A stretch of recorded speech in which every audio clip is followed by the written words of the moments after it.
Okay, ready like that? We're going? Brilliant. Right guys, I thought I'd just do a quick run through the session. This is the last session before the break. It's a meaty one, similar to last Thursday.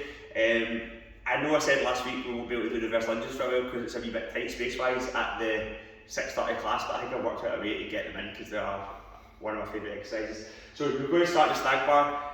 High bar, you can do your knee raises for the core, but try to not neglect the eccentric pull-ups too much.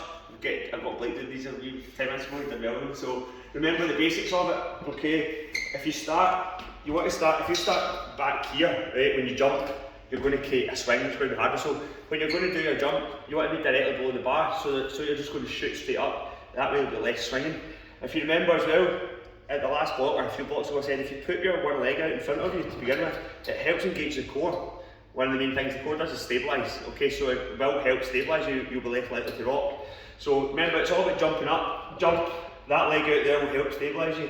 Then it's up to you to just try and focus on a nice controlled eccentric, till your arms are straight. Obviously if you're quite tall, you need to bend your knees behind you, as Blake found out, he's a tall boy for 15, sorry. So same again, you're coming nice and close to the bar, jump up, stabilise, bend your knee behind you, and then slowly go down. So you can, I'm not saying you have to do those, but go for it, mix it up a bit, knee raises, and then you maybe some eccentric pull-ups, one and the other. You're then going to come out, okay, so this might sound a bit mad, like I'm like, so what I've done here, this is the reverse lunge section, right?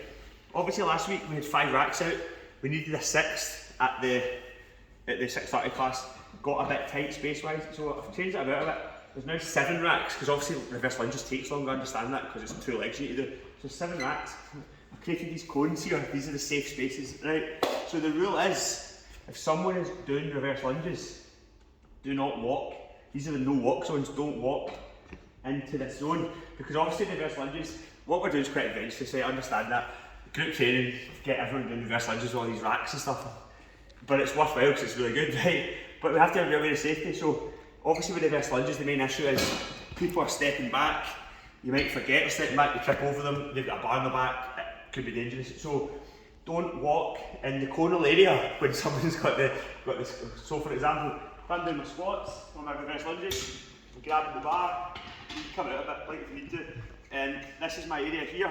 Okay, so if I'm stepping back, I want to make sure, I want to know that I'm not at risk of someone accidentally walking into my leg and tripping me up. So don't walk into the area where the cones are. When someone, obviously if there's no one at the back, it's fine, right? But if someone's at the reverse lunge area, don't walk into the cone area. So you can just walk through this area here, okay?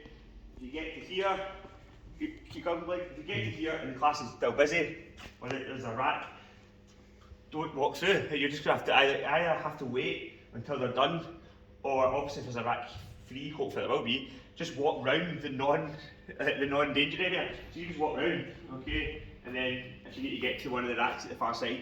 In terms of heights and distance, it should be fine, okay? Testing it out. So even the big 6'3" or 4", there's quite a really some tall folk in the class, you'll have enough space. So, okay.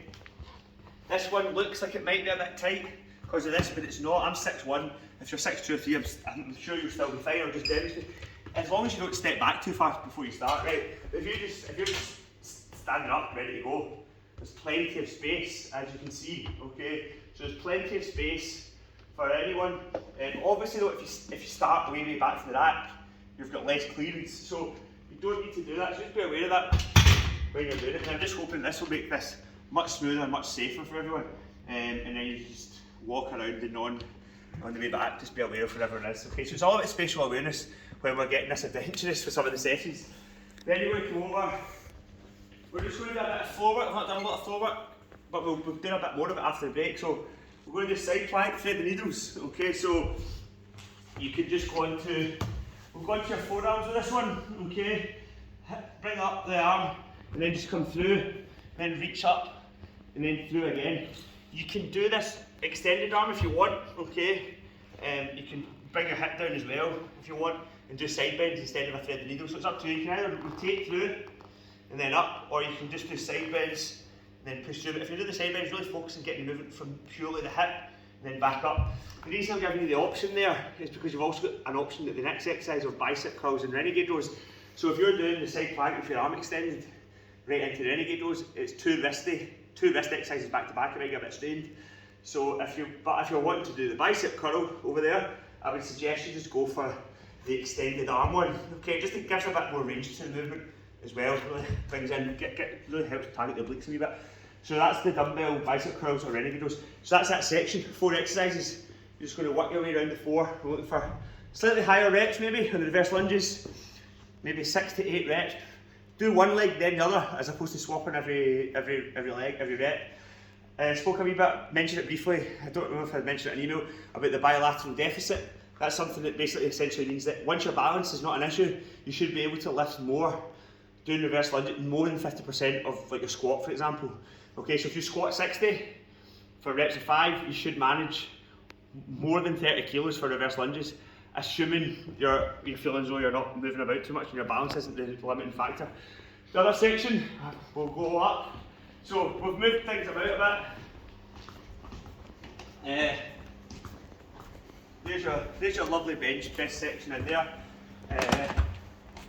Okay, so there's only 5 benches, so we're sort of prioritising the reverse lunges for more racks, but simply we don't need, at the end of the day, if you're waiting for a bench press, the rep range is 5, so you're not going to be waiting long, whereas the rep range of the reverse lunges is 8 reps, and you're doing both legs. Okay, so that was the thing behind that. Each rack has got every weight you need, right? The 1.25s, the 2.5s, the 5s and 10s, and then there's extras as well. So technically, you don't need to be borrowing weights from each section, or each bench. You should have what you need at each one, okay? So you're going to do bench, suddenly forgot the order, then I think it's, bench, then split squats. Okay, so because we're going higher reps in the reverse lunges, we want to go a bit lower reps on the split squats. So lower reps means heavier weights. Okay, so 5 or 6 reps. You've got the 4 rises here. In the event of a busy class, I thought if you have these two here at the front, because obviously if it's busy and the first 2 people are here, I understand we're a bit limited in space, and a bit tricky to get by. So if you're coming to the split squats and there's not really many people here, either go right to the bottom or go to these top 2, take your weight plates, and you can perform them this way, and it just means there's still room for the person to walk past. So make use of that, just to try and make it as efficient as possible. After that, you're going to come down to the floor area, and you're going to do arm supported hip thrusts essentially. So we'll just find a wee space in the floor here. Okay, we're going to go into these. Okay, so you can either do them 2 legs at a time, focusing on pushing the chest out, squeezing the glutes, or you could hold the position and try hamstring marches like this. Or you could try a bit of both. In terms of hand position, you'll notice when you try these that if your hands are pointing forwards, your triceps take a hell of a load. It's really hard with triceps. If that happens, you start to feel like your triceps are the limiting factor. Just turn your hands back the way, and that will give you a bit of reprieve. It will bring in the upper back a bit more. The triceps won't feel so done in, essentially. And then after the body supported hamstrings, we're trying to fire up the hamstrings before we then utilise them in the trap bar deadlifts. Okay, and that's what we are here. 5-6 reps on the trap bars, and then that will take you back to the bench press. This is a sub session. This is one of those sessions I want to do. So anyway, that was it, guys. Good luck. See you soon.